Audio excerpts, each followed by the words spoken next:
میں آج اوپنلی کہتا ہوں، میں جانتا ہوں مجھے کتنی پیسے کی آفر ہوتی تھی. بتائیں تو صحیح، سیریسلی کیا کہتے تھے یہ آپ کو؟ اس بات کو رہنے دیں. بتا دیں.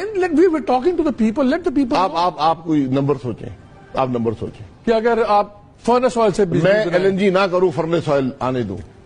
میں نے بلینز میں ہوگا. میں نے اس ملک میں فرنس آئل زیرو کر دیا تھا. دنیا کا نمبر 2 مارکیٹ تھی پاکستان فرنس آئل کی. یہ مجھے بتائیں، ایل این جی نہ کرنے کا اور فرنس آئل پہ رہنے کا کیا آفر ہوئی تھی آپ؟ میں آپ کو چوائس دے رہا ہوں، نمبر بتا دیں. میں کہہ دوں اس سے زیادہ تھی یا کم تھی، آپ کوئی نمبر بول دیں. 10 بلین کیا روپے؟ اس سے زیادہ تھی. 20 بلین؟ اس سے بھی زیادہ تھی 30 بلین؟ تقریباً. اوکے. ڈیلے کرنے کا تھا کہ کریں نہ کریں. ان باتوں کو رہنے دیں. اس لیے آج جب ایل این جی نہیں آ رہی، ٹرمینل لگے ہوئے، ایل این جی نہیں آ رہی، پاور پلانٹ، فرنس آئل اور ڈیزل پر. ایک ہمارے سابق وزیر پر پیٹرولیم تھے نون لیگ کے، انہوں نے کہا کہ جی یہ تو آپ بند کریں گے تو آپ فرنس آئل چلائیں گے. اور یہ فرنس آئل کا تو جب میں تھا وزیر تو پتہ نہیں مجھے بڑے اربوں روپے دیے گئے تھے فرنس آئل چلانے کے لیے اور میں نے نہیں چلائے. تو میں ان کی عرض کرتا ہوں کہ یہ تو جب بھی ڈرائی ڈاک ہونا ہے تو آلٹرنیٹو فیول چلنا ہے. آج نہیں ہوئے گا تو 2 مہینے بعد ہوئے گا. 15 سال میں 2 دفعہ ہونا ہے اور یہ آپ کے دور میں کانٹریکٹ میں لکھا گیا تھا. تو کمال بھی آپ کر رہے ہیں اور سوال بھی آپ کر رہے ہیں.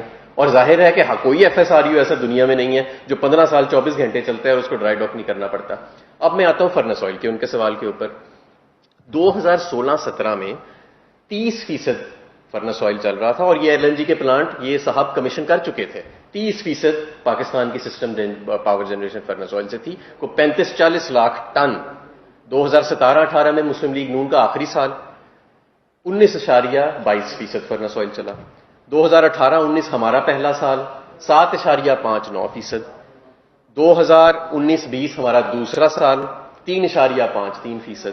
اور اب 2020-21 4.4% فی الحال چل رہا ہے اور اگلے سال ہم اسے مزید کم کر دیں گے، اس سے بھی کم کر دیں گے.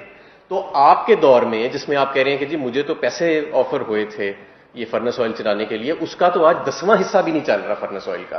تو کیا ہم حق بجانب نہیں ہیں یہ پوچھنے میں کہ ایل این جی پلانٹ بھی کمیشن ہو چکے تھے، آپ کو پیسے بھی آفر ہو رہے تھے فرنس آئل چلانے کے لیے اور آپ 35-40 لاکھ ٹن اس وقت بھی ساڑ رہے تھے سال کا فرنس آئل. تو کیا سودا ہو گیا تھا؟ کیا یہ ہم حق بجانب ہے پوچھنے میں آپ سے؟ تو اس لیے اس پہ کوئی زیادہ فالس نیریٹو نہ بنائیں. ہو سکتا ہے کہ آپ کے حقائق ٹھیک نہیں ہیں اور جو آپ باتیں کر رہے ہیں وہ الٹی آپ ہی کو مزید تنگ کریں.